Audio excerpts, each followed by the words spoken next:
The dragon's weapon, enslavement. Enslavement is one of the dragon's oldest and most insidious tactics. Unlike open violence or destruction, enslavement works by binding the will, stealing sovereignty without drawing blood. It is the slow suffocation of spirit under invisible weight. The dragon does not always roar, it whispers.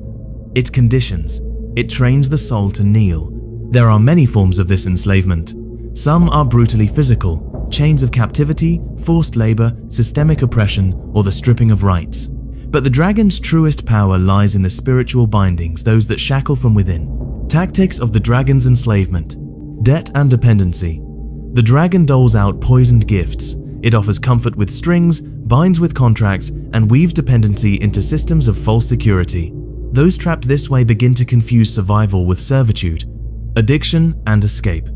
Through substances, technologies, or compulsions, the dragon offers fleeting relief from pain but never healing. These are traps of comfort that disguise their bars in pleasure, rewiring the soul to crave chains. Fear and learned helplessness. The dragon conditions its prey to doubt their power. It hisses tales of failure, paints rebellion as impossible, and punishes disobedience until the captive forgets they ever had a voice. False identity and indoctrination. Enslavement often begins with the theft of self. The dragon forges identities built on shame, obedience, or inherited trauma.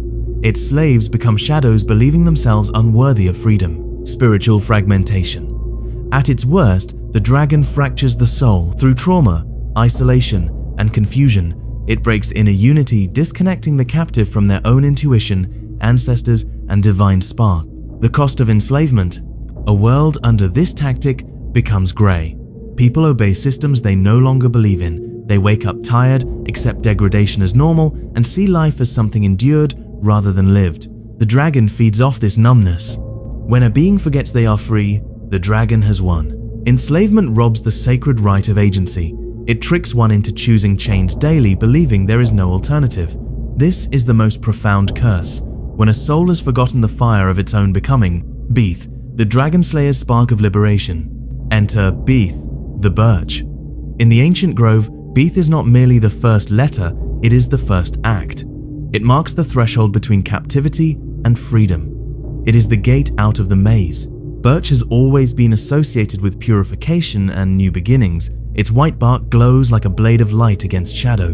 For the dragon slayer, Beith is the moment they awaken to their own imprisonment and choose to rise. Beith does not fight the dragon's enslavement through brute resistance. It begins by remembering. It reconnects the slayer with their original purpose, their sacred self. It purifies the poison of forgetfulness.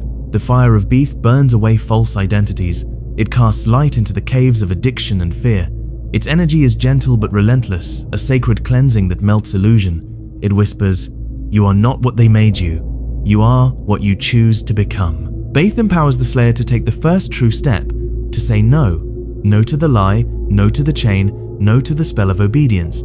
It teaches that freedom begins within, not after rescue. Even in the deepest prison, the first crack in the wall comes from within the soul. It is a tree of resilience, first to return after fire, first to root after frost. Beith says, begin again.